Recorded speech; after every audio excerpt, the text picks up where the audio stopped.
It's okay. You can edit that out. I can.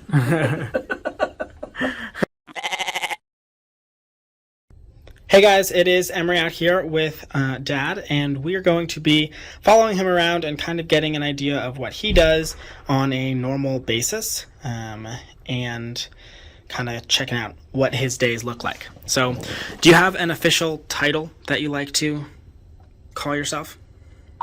Well, on LinkedIn, I'm officially the dad at Goat Milk Stuff because that communicates pretty well. As we develop our org chart, I'm kind of settling into the bottom where I have given myself the title of Chief Overflow Officer, which points to the idea that I pretty much take care of the stuff that slops over the sides of everyone else's jobs.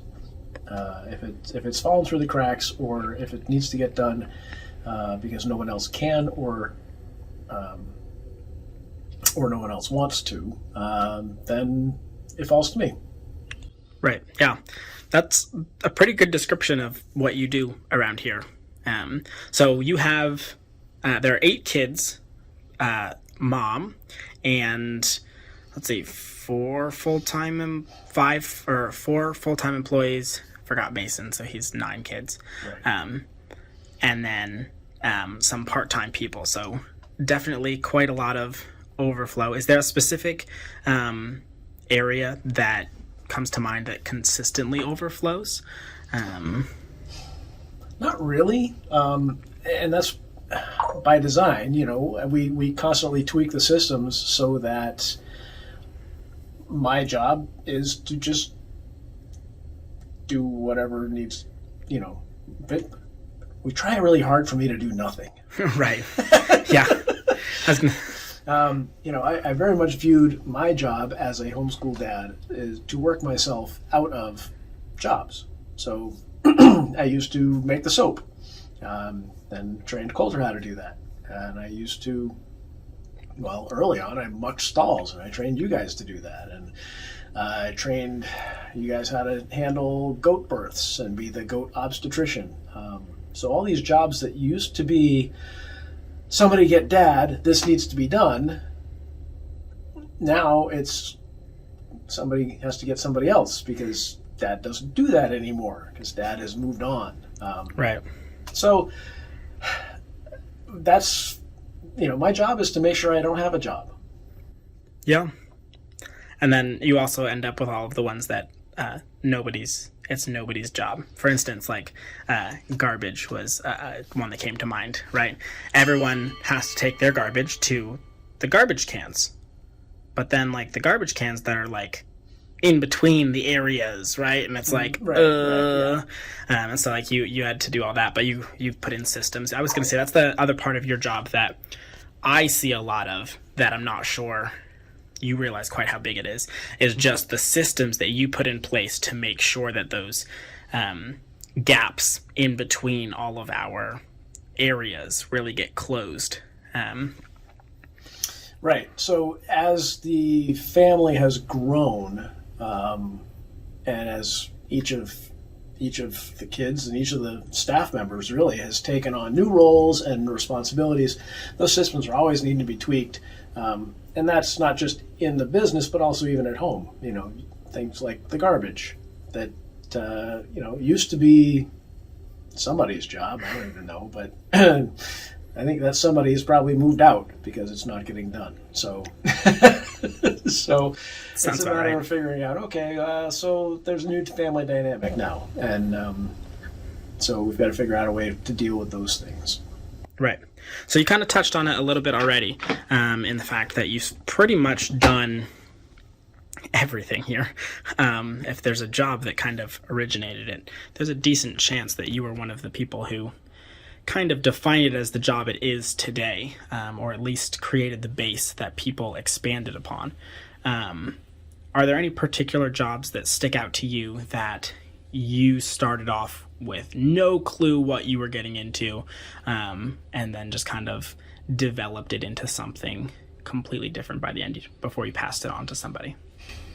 Well, certainly being the obstetrician for the goats, that was not something I'd ever really even had a concept of how to deal with. But we watched the vet do the first miserable birth that we ever had to deal with, and just went from there.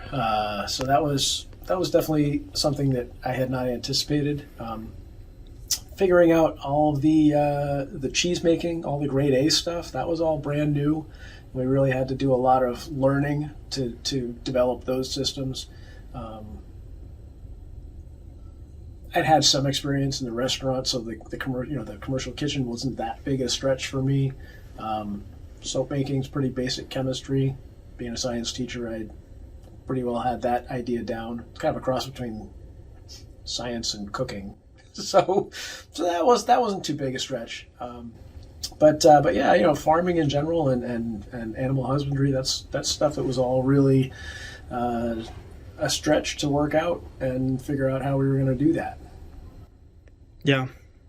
No, and you definitely, I remember when I was learning how to do all of the goat stuff, and just kind of the way that you taught it, and it was just kind of you're gonna have to learn, like, it just takes time and like doing it, right? Because I wanted to like know all the secrets of like, but like how, like what, when, where, how, right? Like, and you're just like, well, you've just got to find out what a normal one feels like first, because you're not gonna be able to find the problems until you know what a normal one feels like. So just kind of your way of teaching definitely is beneficial to the role that you play in the business, because it's very uplifting, and taking it from, well, like the way, like, not necessarily like to my spirits per se, but like the way that you take all of the like randomness and you really bring it together, and I guess that comes from your background a little bit with being a teacher and knowing how to do all of that. Logging a lot of hours in the passenger seat, training all of you how to drive. Yeah. Yeah. Definitely had your fair share of that. So what are some of the roles in the business that you chose to do per se? Because a lot of them, mom goes full steam ahead, and takes out all the huge barriers and leaves all these little twirling messes in her wake that you kind of run after with the fire extinguisher, if you will. But what are some of the big hurdles, if you will, that you chose to tackle? Well, I think you've really hit on something there, and that is that PJ is very much a visionary, and she understands a lot of how systems need to go together, and she can piece them together that way. She's a little bit less on the operation side in terms of how it will practically work out, and so that is where my strength lies. Not that, and I have vision as well. I mean, neither of us is particularly one-sided in that respect. We complement each other pretty well, but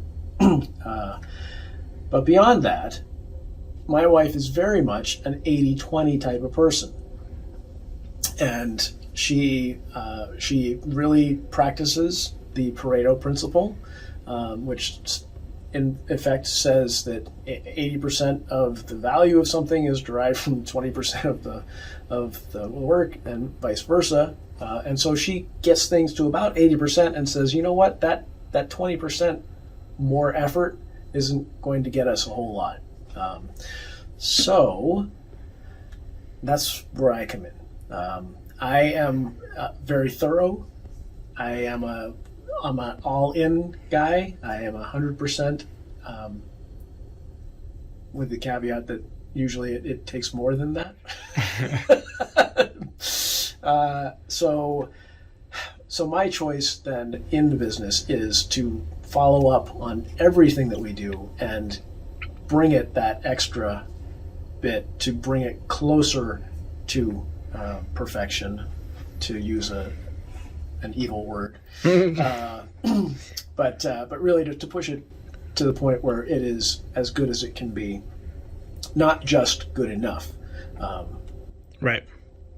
So that's really where, and that goes in pretty much every aspect of everything we do.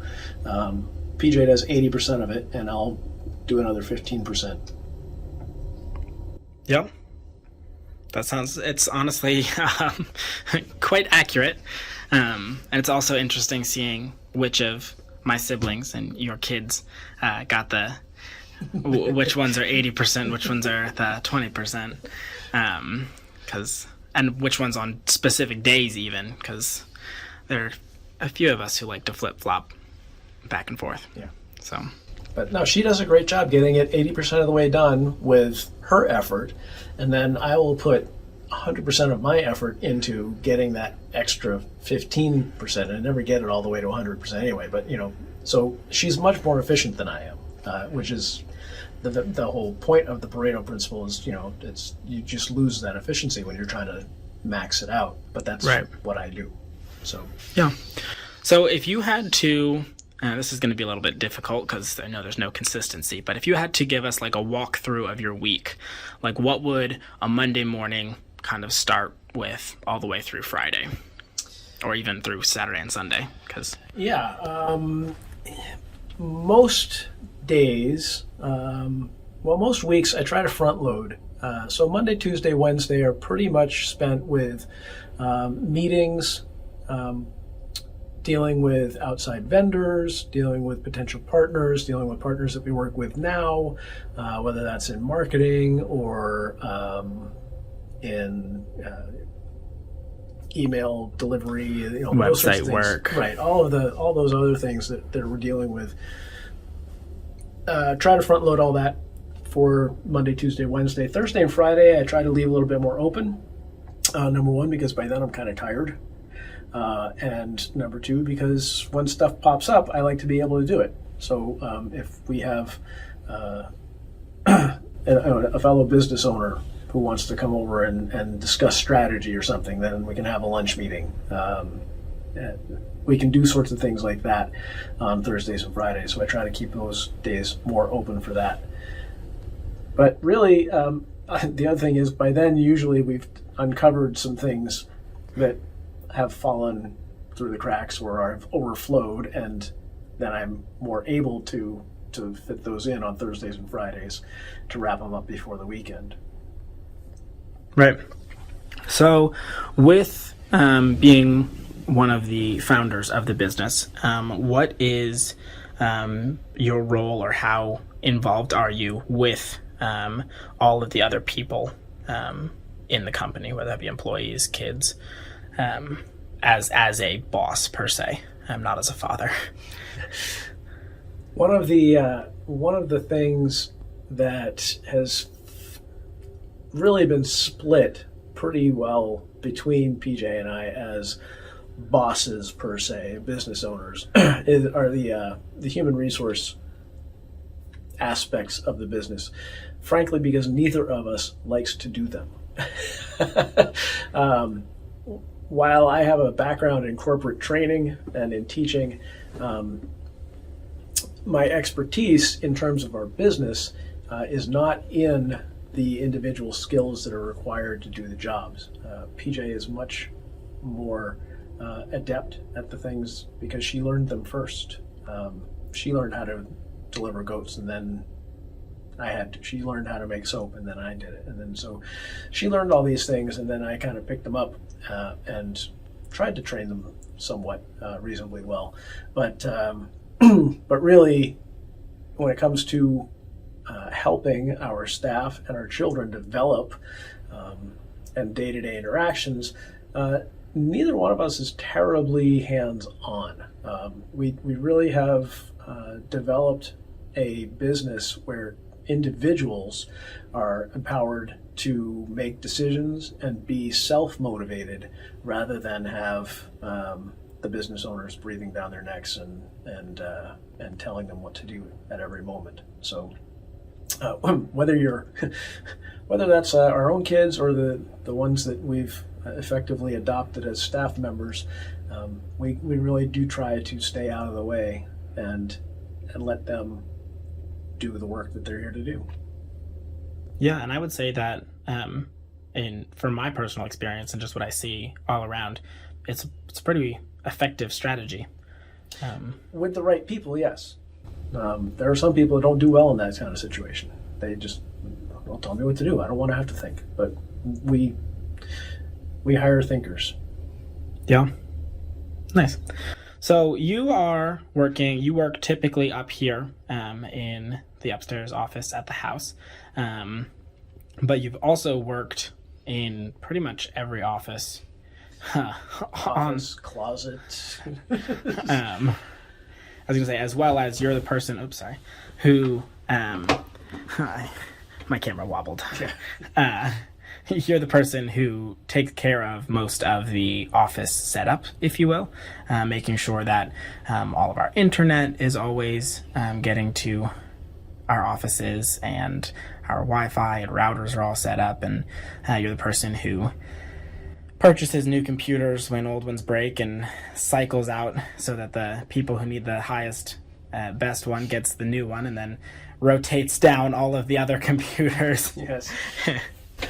Yeah, it's I am the IT hardware specialist on staff in terms of wiring and networking and cameras and computers and NVRs and all that stuff. So I can't claim to be an expert at any of it, but I get how wiring works. So, And you're the best we've had. so it falls to me. Yeah, that's one of those things that just falls through because nobody else really. Yes. Yeah. So how did you end up here? Because this is like the most isolated place in the entire, like every other office has the capability and the capacity to have multiple people in it. And then there's you up here by yourself. Yes. So this room in my original mind's eye, in terms of a workspace, was for the nursery with a computer here for Brett. So the idea was that Brett could come up here and do her work, and the baby could be taking a nap, or it could have a little play area. And I actually had this room divided into a very nice nursery and workspace area. Landon didn't like it. And so they never came up here to use it. Instead, they would either stay home or they used the downstairs one. And so, because this was when Landon was very young, he'd be downstairs. And when there's screaming of babies and things, I don't do well. Particularly when this was during the pandemic and I had a lot of virtual calls to make because we weren't making in-person visits for anything. So so I said, well, if you're not going to use it up there, I'll go ahead and go up there and I'll use it. And when it became apparent that it was never going to be the nursery, I put all the nursery stuff away and turned this into my office because it's pretty quiet up here. And I get to do whatever calls I'm making and things like that up here in relative silence. And I've got a lovely view of the north field here so that I can keep an eye on the weather and keep an eye on traffic on I-65 if I need to or whatever. And it makes for a nice office up here. And you don't mind being up here all by yourself? No, I kind of like being up here by myself. I actually can get a lot more done that way. Yeah, no, Dad is definitely one of the most introverted in the family, which is interesting being married to Mom. We complement each other well. No, Mom's less extroverted per se. She's just energetic. She doesn't mind being alone so much as she can't stand still. Yes. Common She's nonstop. Common mistake people have with introverts and extroverts. kind of irrelevant in the grand scheme of things. It's okay. You can edit that out. I can. So yeah, so this is where Dad works. Makes sure that all the stuff gets done. Are there any things you wanted to say or mention? No. Yeah, I think it's a pretty good idea of what you do and the things that you accomplish. I don't want to say in a day-to-day because we kind of established there is no day-to-day in your life. Yeah. PJ and I work together very well to figure out where we want this business to go, how we want people to work in it, and how we can best serve our customers. And so that's really, while she's the CEO and she's the visionary, I am the one that kind of keeps everything on track. Yeah, you're the glue. I often refer to myself as the ballast. I'm just that dead weight in the bottom of the ship, but it keeps everything upright, and without it, things get a little scary. Yep. So that's me. Alrighty, well there you have it. That's going to be a wrap because I don't think I can beat that. Alrighty guys, we'll see you in the next video, and I hope you guys have a great day. Work hard. Get dirty. Use good soap. GoatMilkStuff.com